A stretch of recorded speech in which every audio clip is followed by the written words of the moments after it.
Be prepared, because what is about to happen tomorrow night is something I genuinely believe most people are not ready for. And I do not say that to scare you, I say that because I think you need to hear it before it hits. Tomorrow, Sunday, July 12th, the Sun and Mercury are going to merge into a single point in the sky. An exact conjunction at 20 degrees of Cancer. And in ancient astrology, this moment has a very specific name. It is called a Cazimi. It is an Arabic word that translates roughly to "in the heart of the sun." And when you understand what that actually means, not just astronomically, but energetically, I think it is going to completely shift how you experience the next 48 hours. Because this isn't just another transit, this isn't Mercury retrograde drama, this is the one moment during the entire retrograde where the fog lifts. Where the confusion, the emotional chaos, the miscommunications, all of it suddenly clears, and in its place, a single piercing moment of truth, a message, something you have been circling around for weeks, maybe years, that finally clicks into place. And here's what's really getting my attention. I believe 3 zodiac signs are about to receive that message louder than anyone else, and for them, nothing will look the same after tomorrow. I'm going to break down exactly who they are and what is coming for each of them later in this video. But first, this past week you may have been feeling emotionally drained, old memories may have kept resurfacing out of nowhere, and conversations with family members may have felt heavier than usual. If any of that sounds familiar, I need you to stay with me, because there is a very specific reason all of that has been happening, and it is directly connected to what unfolds tomorrow night. Everything you have been feeling, it has been building toward this exact moment. Why this week has felt so intense? So let me explain what has actually been going on, because this week has not just been rough, I think it has been one of the most energetically dense weeks of the entire year, and most people have no idea why. It started on July 4th, when Mars formed an exact conjunction with Uranus in Gemini. Now, if you felt a sudden jolt that day, a shock, a disruption, an argument that came out of nowhere, something breaking or shifting without warning that was not random, that alignment is like a lightning strike to the nervous system. It shatters things, it cracks open the surface and shows you what has been hiding underneath. And here's the part that really matters. Both Mars and Uranus were in Gemini, which is ruled by Mercury.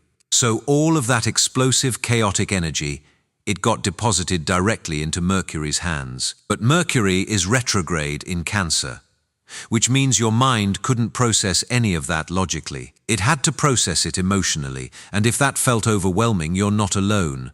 I've been feeling it too. Then on July 6th, the Sun in Cancer formed a harsh square to Saturn in Aries. And if you felt crushed under the weight of responsibility that day, like you were being tested, squeezed, asked to hold more than you could carry, that is exactly what this aspect does. It pits your need for emotional safety against the cold, hard demands of reality. It is exhausting, and it was meant to be. And then just yesterday, Neptune stationed retrograde in Aries, which dissolved whatever remaining certainty you were clinging to. Boundaries got blurry, your sense of direction got foggy. You might have felt unusually sensitive, almost psychically porous, like you could feel everything around you at a volume you weren't prepared for.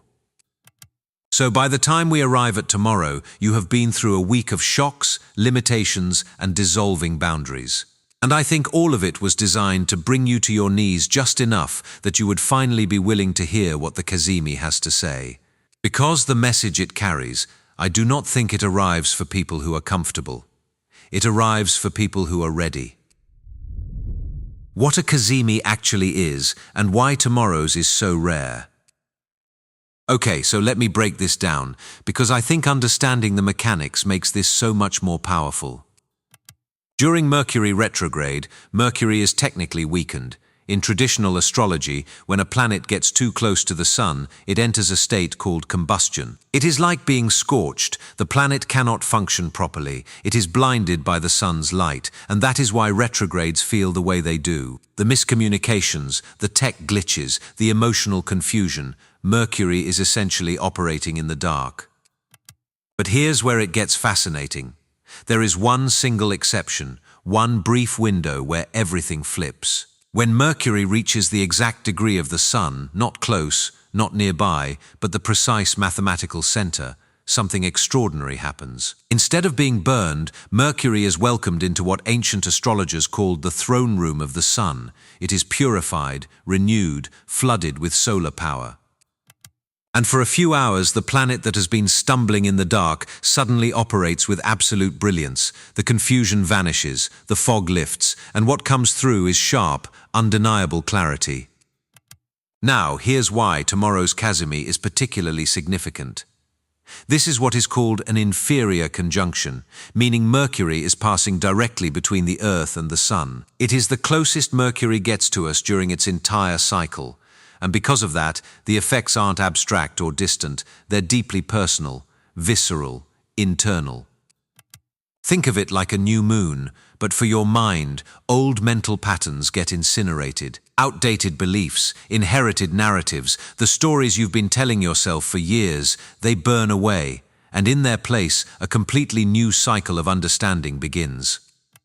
And I think the timing is everything. At 7 tomorrow evening, the moon, the ruler of Cancer, enters its home sign. Just a few hours later, at 9:30, the Sun and Mercury fuse at 20 degrees Cancer.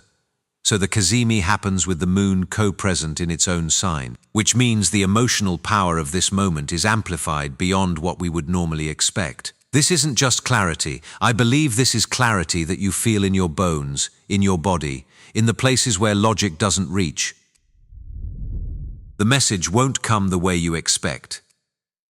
And this is where I really need you to pay attention. Because here's what I've noticed about this specific Cazimi.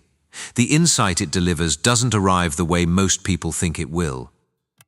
It is not going to come through a dramatic text message or some earth-shattering phone call, though it might. More likely it is going to come as something much quieter. A feeling, a knowing. A moment where something just clicks and you think, I have always known this, I just was not ready to admit it.